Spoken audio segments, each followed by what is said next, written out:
샬롬. 한 주간을 마무리하는 토요일 아침입니다. 이 토요일에도 우리 주 예수 그리스도께서 주시는 은혜와 평강이 충만할 수 있기를 축복하며 기도합니다. 오늘 특별히 유니온 오케스트라 제2회 정기 연주회가 5시에 CTS 홀에서 있습니다. 저는 유니온 오케스트라를 생각할 때마다 참 감사합니다.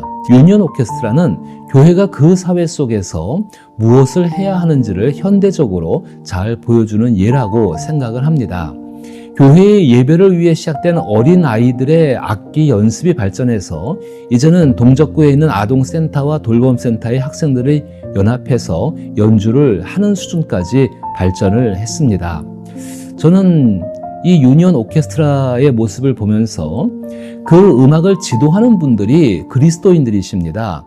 그래서 지도하고 또 가르치는 과정에서 그리스도인의 성품이 자연스럽게 전달될 수밖에 없는 것이죠. 바로 그를 통해서 어린 아이들이 그리스도인 안에서 성장할 수 있는 것을 보게 되는 것입니다. 그런데 더 감사한 것은 유니온 오케스트라와 위더스 교회를 생각할 때입니다. 위더스 교회에 참으로 제가 감사한 것은 10년 이상 양육한 오케스트라를 교회의 소유물로 삼지 않는다는 것입니다. 비록 우리가 많은 공을 들이고 많은 정성을 쏟고 있지만은 더 많은 사람들을 위해서 기꺼이 우리의 것을 내어주는 모습이 너무나 감사한 것입니다. 그렇게 할 수 있는 것이 하나님께서 주신 복을 이루어가는 방법입니다. 이제 오늘 말씀을 생각해 보십시다. 주일 설교 때 시편 128편을 함께 나눌 것입니다. 그 나눌 말씀이지만 그래도 가장 핵심적인 것을 영상을 통해 먼저 정리하고자 합니다. 오늘 함께 읽을 말씀은 그래서 시편 128편 1절입니다. 여호와를 경외하며 그의 길을 걷는 자마다 복이 있도다. 아멘. 시편 128편 1절은 복에 대한 명확한 정의를 내립니다. 이 한 구절의 선포는 사람이 누리는 복은 하나님께 받는 것이 아니라 하나님과 함께 있는 것이라는 것을 명확하게 정의합니다. 여호와를 경외하며 그의 길을 걷는 사람이 누구일까요? 그 사람은 하나님을 신뢰하는 사람입니다. 다시 말하면 믿음의 길을 걷는 사람입니다. 믿음이 크다 작다를 말하는 것이 아니라 하나님께서 함께하여 주신다는 것을 말하고 있는 것입니다. 우리는 하나님께서 함께해 주시는 것이 당연한 것이라고 생각을 합니다. 그래서 그것이 왜 우리에게 복이 되는가라고 의아해할 때가 있습니다. 그래서 먼저 복에 대한 개념을 생각해 볼 필요가 있습니다. 복이라는 개념은 항상 우리의 관심을 끌고 있는 것이죠. 복이라는 것은 이전보다 나은 상태에 이르게 된 행복한 상태임을 말합니다. 하나님은 이러한 복으로 우리를 축복하실 것이라고 약속하였습니다. 그래서 성경에서 언급되는 복은 우리가 이전보다 나은 상태에서 행복한 삶을 누리는 것을 뜻하게 되어집니다. 그런데 우리는 기억할 것이 있습니다. 하나님께서 이러한 복을 완성하실 때 한편에는 축복의 약속이 존재하고 다른 한편에는 축복의 선언이 있습니다. 복 있는 사람은 축복과 약속과 선언을 붙들고 하나님과 함께 자기의 삶을 살아내는 사람입니다. 그래서 결국 자기의 삶이 하나님으로 인한 복되었음을 찬양할 수 있게 되는 사람이 성경에서 말하는 복 있는 사람입니다. 성경은 이러한 복에 대한 방대한 전시관으로 생각할 수가 있습니다. 하나님께서 인류를 남자와 여자로 창조하시며 그들에게 복을 주셨다고 기록되어 있죠. 아브라함을 부르시며 내가 너로 큰 민족을 이루고 내게 복을 주어 내 이름을 창대케 하리니 너는 복의 근원이 될지라라는 약속을 또한 하셨습니다. 12지파, 그 12지파는 각기 다른 성격의 특별한 축복을 받았으며 다윗은 신앙의 강렬함과 기쁨을 다양한 방식으로 하나님의 축복을 구현하였습니다. 그래서 이스라엘 중에서도 가장 풍성한 복을 누린 인물로 평가되고 있습니다.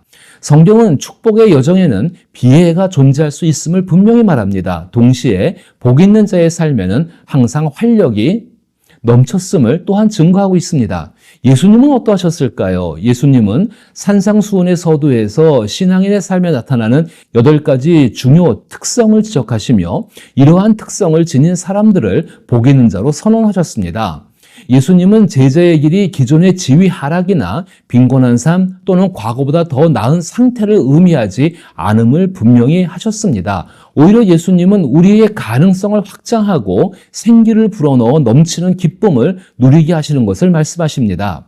복에 대한 성경의 결론은 요한계시록에서 천둥소리 같은 위대한 메시지로 나타나는데 7교회에 대한 축복의 찬사를 담고 있습니다.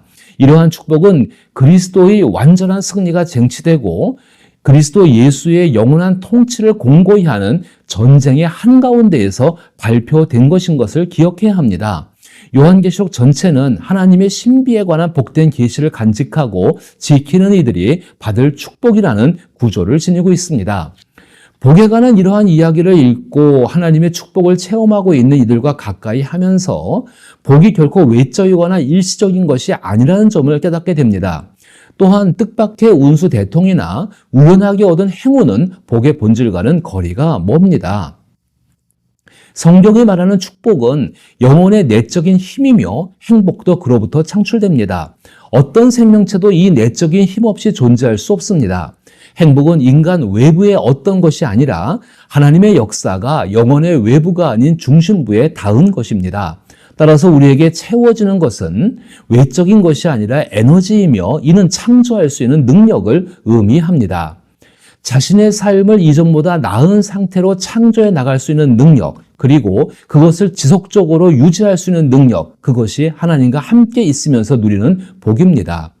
결국 복은 가장 깊고 포괄적인 의미에서 삶을 누릴 수 있는 능력을 나타내며 이는 어떤 생명체도 그것 없이는 살아갈 수 없는 생의 활력을 의미한다고 말씀드릴 수 있습니다. 믿음의 길을 걷고 있는 이를 채우고 둘러싸고 있는 것이 바로 이 복. 이 복을 얻을 수 있는 유일한 길은 복의 근원이신 하나님과 동행하는 것입니다.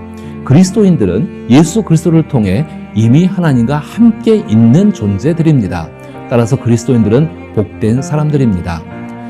그래서 오늘 우리가 기억할 것은 복된 사람으로서 우리의 삶에 주시는 창조주의 능력을 가지고 자신감을 가지고 기도하면서 전진하는 삶을 살아가야 한다는 것입니다. 혹시 우리 가운데 낙심되거나 마음이 무거운 분 계십니까? 성령께서 이 복된 것을 일깨워 주시기를 축복합니다.